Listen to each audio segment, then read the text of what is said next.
नमस्कार दोस्तों, मैं उमा शंकर स्वागत करता हूं आपका अपने चैनल एकेडमी ऑफ इकोनॉमिक्स में। तो आइए आज हम बात करते हैं ट्वेल्थ क्लास की इकोनॉमिक्स की। और ट्वेल्थ क्लास की इकोनॉमिक्स की बेसिकली मैक्रो इकोनॉमिक्स की आज हम बात करने वाले हैं। दोस्तों, मैक्रो इकोनॉमिक्स जो है वो बहुत ही अच्छी बुक है और बहुत ही स्कोरिंग है। बच्चों को बहुत इंटरेस्ट आता है इसको पढ़ते हुए। तो देखिए आज हम इसमें क्या पढ़ने वाले हैं। आज हम इसमें जो बात करने वाले हैं वो मैक्रो इकोनॉमिक्स जो है वो मैक्रो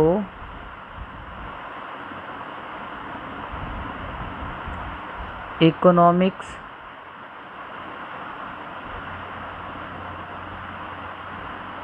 यूनिट 1। दोस्तों, आज हम यूनिट 1 पढ़ने वाले हैं जिसका नाम है नेशनल इनकम। नेशनल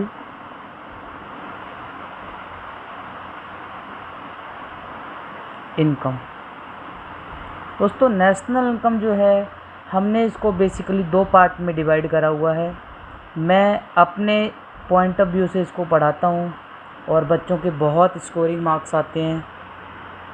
बेसिकली इस यूनिट के अंदर आपकी जो बुक है उसके 4 चैप्टर कवर होंगे। Chapter number 1, chapter number 2, chapter number 3 और चैप्टर नंबर 4। तो आज हम जो डिस्कस करने वाले हैं वो न्यूमेरिकल पार्ट डिस्कस करने वाले हैं दोस्तों। न्यूमेरिकल। तो न्यूमेरिकल पार्ट क्या है, और दूसरा मैंने इसको जो डिवाइड किया हुआ है वो थ्योरी पार्ट में किया हुआ है।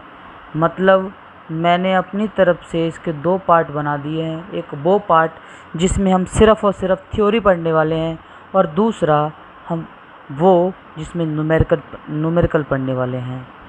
तो आज हम अभी न्यूमेरिकल पार्ट्स की बात करते हैं। Numerical part.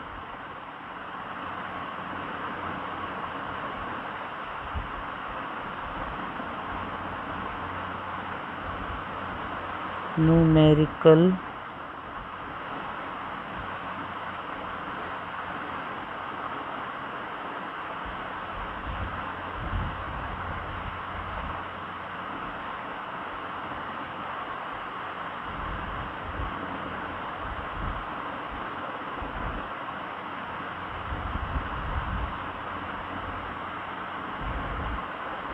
Numerical part. तो न्यूमेरिकल पार्ट जो है बेसिकली इसमें हम न्यूमेरिकल क्वेश्चंस के बारे में बात करेंगे। जैसा कि हमारा सीबीएसई एग्ज़ाम के अंदर जो क्वेश्चंस पूछे जाते हैं वो मोस्टली न्यूमेरिकल क्वेश्चंस पे ज़्यादा फोकस किया जाता है। बाकी थ्योरी भी इसकी अच्छी है। थ्योरी पार्ट जब हम पढ़ेंगे तो थ्योरी कराएंगे। अभी मैं न्यूमेरिकल्स करा रहा हूँ, और न्यूमेरिकल्स को आप ध्यान से समझें। कोई भी कॉन्सेप्ट आपका छूट ना जाए। यदि कोई कॉन्सेप्ट छूट जाएगा तो फिर आपको ये समझने में प्रॉब्लम क्रिएट करेगा। इसीलिए आप इसको बड़े ध्यान से समझिए। बहुत अच्छा है, बहुत मज़ेदार टॉपिक है, बहुत मज़ा आएगा पढ़ते हुए। तो चलिए स्टार्ट करते हैं। न्यूमेरिकल पार्ट में मैं आपको सबसे पहले कुछ बेसिक चीज़ें बताता हूँ। Basic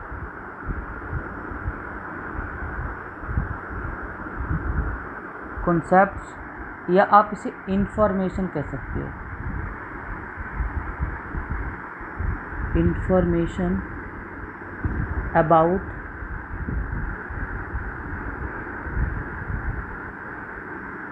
national income.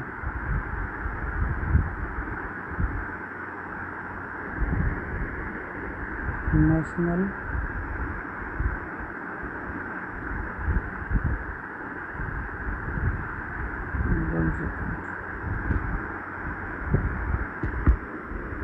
About national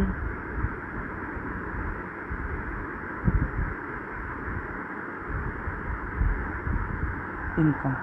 तो नेशनल इनकम में बेसिकली है क्या, आज मैं आपको बता दूं। इसमें टोटल सबसे पहले तो 12 चीज़ें हैं जो हम पढ़ने वाले हैं। 12 चीज़ों में सबसे पहला हम जो इसमें कैलकुलेट करते हैं वो नंबर 1 होता है GDP MP।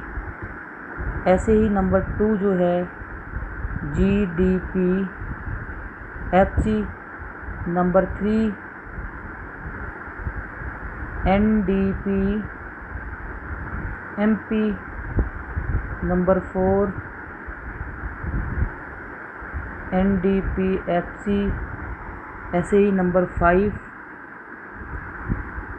NNP MP, number 6 NNP FC, number 7 GNP MP, number 8 GNP FC। देखिए अभी हम इसमें ये 8 चीज़ों के बारे में बात कर रहे हैं। अभी 4 चीज़ें मैं आपको और बताऊंगा, वो हम थोड़े से आगे चल के बात करेंगे उनके बारे में, ठीक है। तो देखिए इसको हम कैसे रीड करेंगे। इसको रीड करते हैं gross domestic product, gross domestic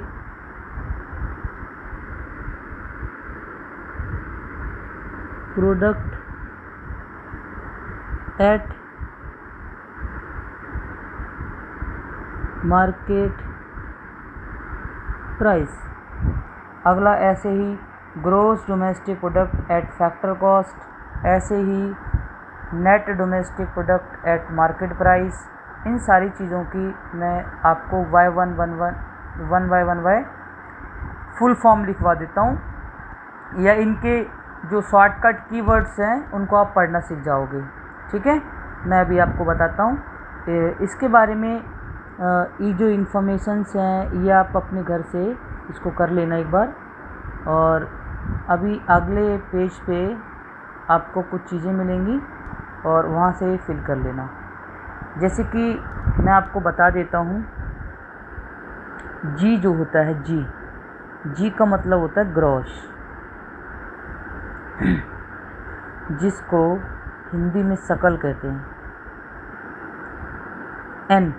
N आपको 2 बार मिलेगा। देखो जैसा कि अगर मैं यहाँ पर आपको बताऊँ तो देखो एन ये है स्टार्टिंग में और एन ये है मिड में, मतलब एन 2 बार मिलेगा आपको।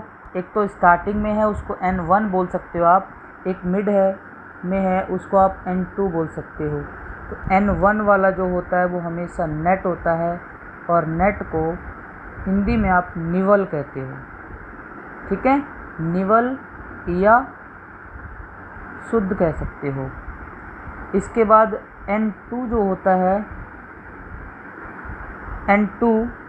N2 का मतलब नेशनल होता है।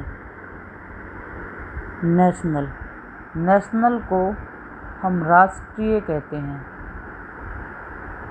राष्ट्रीय, ठीक है। नेशनल हमारा राष्ट्रीय होता है। इसके बाद P होता है। P का मतलब प्रोडक्ट होता है,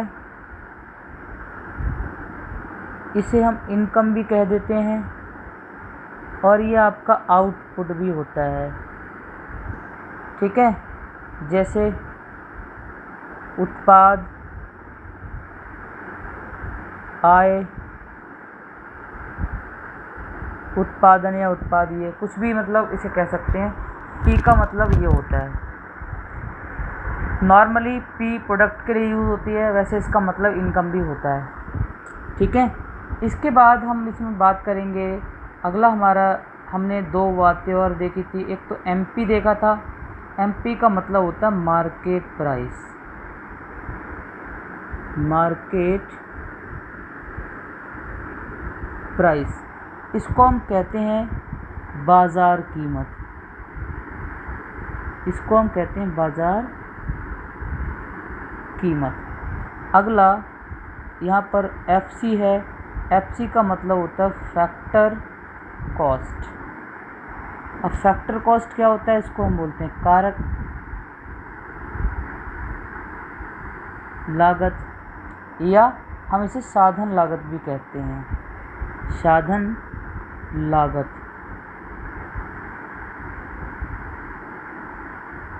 साधन लागत। ठीक है, इस तरीके से ये तो आपके 8 चीज़ें हो गई। दूसरा, इसमें आपको जो नीचे 4 चीज़ों के बारे में मैं अभी और बताता हूँ। जैसे कि 9 आइटम पे आप कह सकते हो NVA FC, NVA MP, GVA FC और ये होता है GVA MP। तो देखो दोस्तों, यहाँ पर V का मीनिंग क्या है? V का मीनिंग होता है वैल्यू, और वैल्यू को हिंदी में बोलते हैं हम मूल्य। A टेंस टू होता है एडेड, एडेड को बोलते हैं वृद्धि, वृद्धि भी कह सकते हो, वर्धित भी कह सकते हो।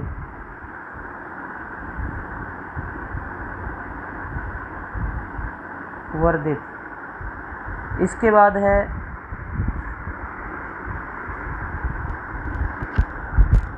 ये सारे बेसिक टर्म्स हैं। तो अब देखो हम कैसे इनको रीड करते हैं। जैसे कि मान लो ये NNPFC होता है, तो इसको कैसे रीड करेंगे? देखो, N का मतलब क्या होता है? N का मतलब होता है नेट, दूसरे N का मतलब होता है नेशनल, और प्रोडक्ट एट फैक्टर कॉस्ट से इस तरीके से पढ़ेंगे। ठीक है, हिंदी में से अगर पढ़ें तो कारक लागत पर शुद्ध राष्ट्रीय उत्पाद कह सकते हो आप इसे। ठीक है, ऐसे ही ये 12 की 12 चीज़ें आपको पढ़नी है, करनी है। जैसे कि ये NDPFC है, NDPFC को क्या बोलेंगे? Net domestic product at factor cost. ऐसे ही हमें बाकी सारे के सारे अपने आप से फुलफ़िल करने हैं। तो ठीक है दोस्तों, ये आपको समझ में आ चुका है। अब हम आगे चलते हैं। ये जैसा कि यहाँ पर ये है, इसको हम पढ़ेंगे net value added at factor cost. ठीक है, ऐसे ही हम सारा कुछ ये भी बना लेंगे। सबके मैंने की टर्म्स यहाँ पर लिखवा दिए हैं, इनको अच्छे से पढ़ लेना। एक बार मैं इनको हाईलाइट कर देता हूँ ताकि आपको ये अच्छे से शो हो जाएं।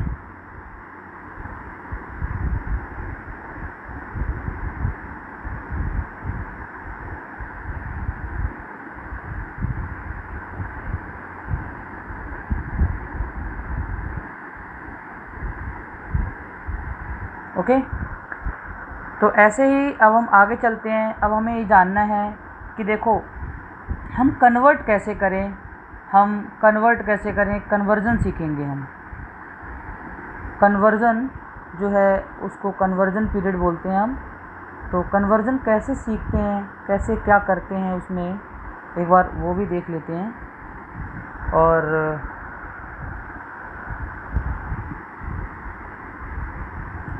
कन्वर्जन देखिए,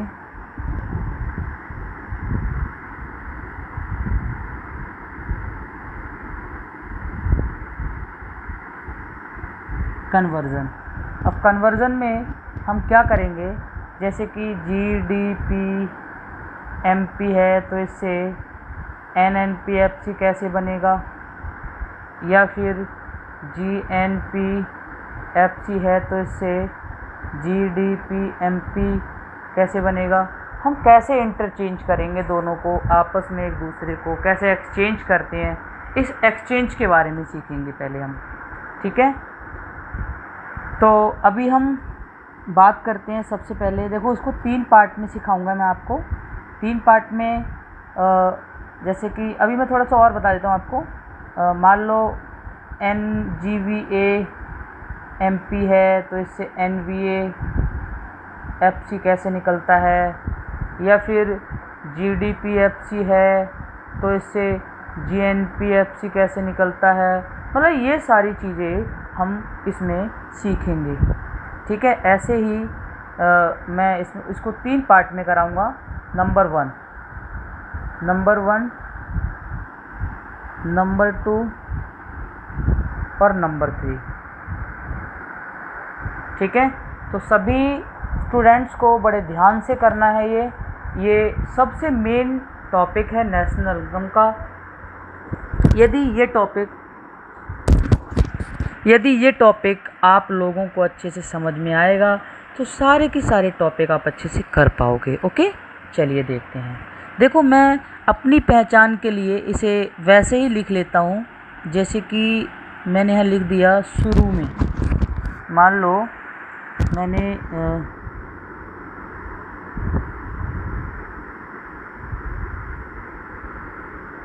यहाँ पर 1 लिखा और लिख दिया यहाँ पर शुरू में। अब शुरू में क्या है, जैसे कि आपको पता है शुरू में GDP MP है, NDP FC है। तो देखो शुरू में यहाँ पर N है और यहाँ पर क्या है, G है। तो शुरू में आपको 2 ही चीज़ें मिलेंगी। स्टार्टिंग से लेके एंड तक पूरी की पूरी नेशनल इनकम में आपको 2 ही बातें मिलने वाली हैं, जिसमें क्या है, G और N। तो शुरू में आपके पास G होगा और दूसरा N होगा। N का मतलब आपको पता है नेट होता है, इसको शुद्ध भी कहते हैं। और G का मतलब भी आपको पता है, इसको ग्रोस कहते हैं और इसको हिंदी में शकल कहते हैं। I hope you understand everybody. Please ध्यान से देखिए इसको। तो मैंने कहा अब इन दोनों का रिलेशन जो है, एक वर्ड होता है डेप। बेटा डेप का मतलब होता है डेप्रीशिएशन। तो डेप्रीशिएशन का मतलब होता है, हिंदी में इसको कहते हैं मूल्यह्रास। जैसे किसी भी एसेट्स को हम इस्तेमाल करते हैं, इस्तेमाल करने के बाद जब हम उसे सेल करते हैं तो उसकी वैल्यू गिर जाती है, सिंपल सी बात है। तो इसका रिलेशन होता है डेप से। तो डेप इसमें प्लस होता है और इसमें माइनस होता है, क्योंकि हमेशा जो नेट वैल्यू होती है, नेट वैल्यू के अंदर डेप इंक्लूड नहीं होता है। तो हमने देखो यहाँ माइनस कर रखा है। और जो ग्रॉस वैल्यू होती है वो हमेशा परचेजिंग प्राइस होता है हमारा, तो इसके अंदर ऑलरेडी डेप इंक्लूडेड होता है। आई होप कि आपको ये समझ में आया होगा और आप अच्छे से समझ पा रहे होंगे और आप इसे करेंगे भी। तो अब हम आगे चलते हैं और आगे नंबर 2 की बात करते हैं कि 2 नंबर पे क्या होता है। नंबर 2 यहाँ मैं लिख देता हूँ बीच में। अब देखो हम बीच की बात करेंगे, जैसे कि GNNP FC GDP MP। तो बीच में एक तो ये D है और एक ये N है। तो बीच में आपको 2 वर्ड मिलेंगे, एक N मिलेगा और एक D मिलेगा। D को डोमेस्टिक बोलते हैं, D को डोमेस्टिक बोलते हैं और इसको हम हिंदी में घरेलू भी कहते हैं। और यहाँ पर N को हम नेशनल कहते हैं, क्योंकि ये वाला जो N है ना, दूसरे नंबर वाला N है। और मैं आपको बता चुका हूँ जब भी N बीच में होता है तो इसको राष्ट्रीय या नेशनल से हम शो करेंगे। तो आई होप कि आपको ये भी समझ में आ रहा है और आप इजीली समझ पा रहे हैं। तो देखिए इस दोनों का रिलेशन भी किसी एक वर्ड के साथ होता है। उस वर्ड को हम क्या कहते हैं, NFIA। इसको कोई नेफिया पढ़ता है, कोई नीफा पढ़ता है, कोई NFIA पढ़ता है। तो दोस्तों मैं भी इसे NFIA पढ़ता हूँ। और NFIA क्या होता है, अभी अगले पेज पे मैं इसको बताऊंगा अच्छे से, थोड़ा सा यहाँ पर स्पेस की कमी है। तो NFIA क्या होता है, NFIA को हम अगली उसमें बताएंगे पेज में, ठीक है। NFIA हमेशा नेशनल में प्लस होता है, डोमेस्टिक में प्लस नहीं होता है। मतलब अपनी पहचान के लिए कह सकते हो कि इसमें NFIA जुड़ा होता है और इसमें नहीं जुड़ा होता है। यहाँ पर डैप नहीं जुड़ा हुआ है और यहाँ पर डैप जुड़ा हुआ है, ओके। ऐसे ही हम तीसरे टॉपिक की बात कर लेते हैं, और तीसरा टॉपिक क्या है इस पे चलते हैं, उसके बाद हम आपको इसके न्यूमेरिकल क्वेश्चंस करना चाहेंगे। नंबर 3 पे चलते हैं। अब देखो नंबर 3 पे मैंने आपको पहले भी बताया था, जैसे कि NDP FC लिख दिया, GDP MP लिख दिया। तो एंड वाला जो है ना, तीसरा नंबर जो है उसको हम बोलते हैं अंत में। अंत मतलब होता है एंड में, ठीक है। इन एंड, इन एंड, अंत में। अंत में आपको दो ही चीज़ें मिल रही है, तो FC होगा या फिर MP होगा। अगर FC होगा तो क्या करेंगे और MP होगा तो क्या करेंगे।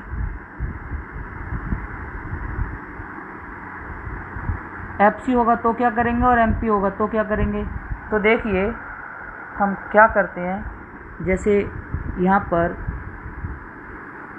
MP होता है और FC होता है। FC का मतलब कारक लागत कहते हैं इसे, ठीक है। FC मतलब फैक्टर कॉस्ट और MP मतलब मार्केट प्राइस, ठीक है। इसे बाजार कीमत भी कह सकते हो।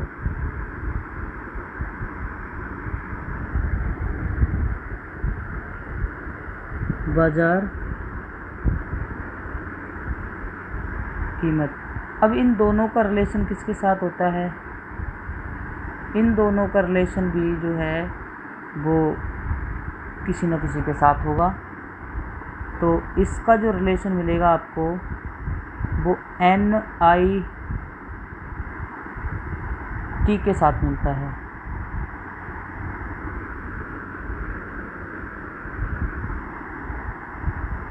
NIT। अब NIT क्या होता है इसके बारे में भी हम जानेंगे अगले पेज पे। देखो NIT इसके अंदर प्लस होता है और इसके अंदर माइनस होता है। अब ये होता क्या है इसके बारे में हम अगले पेज पे देखते हैं। इसको एक बार आप नोट कर लीजिए।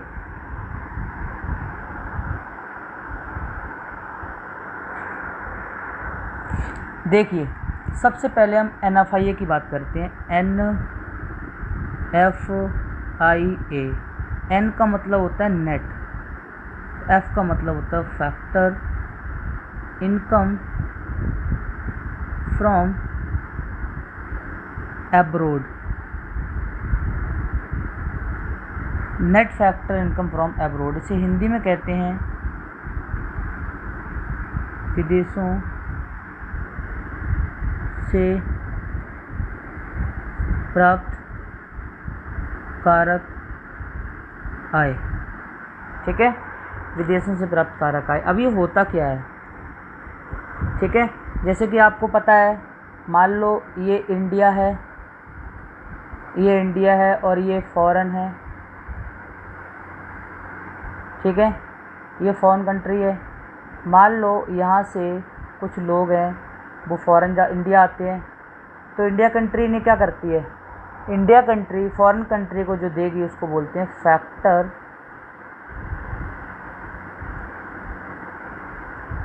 इनकम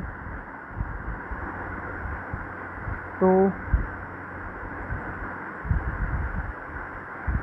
अब्रोड, जिसको हम हिंदी में मतलब शॉर्टकट में फीता भी कहते हैं,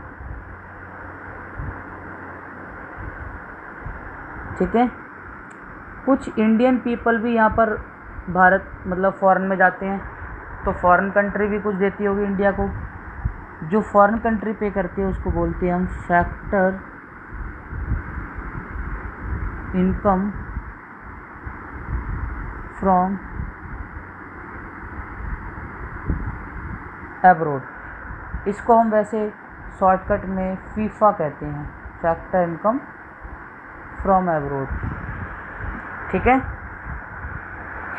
तो NFIA का जो फार्मूला होता है NFIA इक्वल टू होता है factor income from abroad minus factor income to abroad. तो ये आपका NFIA का फार्मूला है। बेटा ये नेशनल की इनकम होती है, हमेशा नेशनल में जुड़ेगी, और डोमेस्टिक की इनकम नहीं होती है, इसलिए डोमेस्टिक में नहीं जुड़ेगी। तो देखिए मैंने यहाँ पर इसमें जोड़ी हुई है नेशनल में, और इसमें नहीं जुड़ी हुई है। Okay,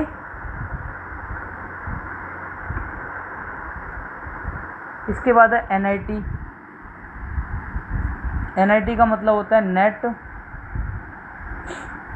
indirect tax. इसको बोलते हैं शुद्ध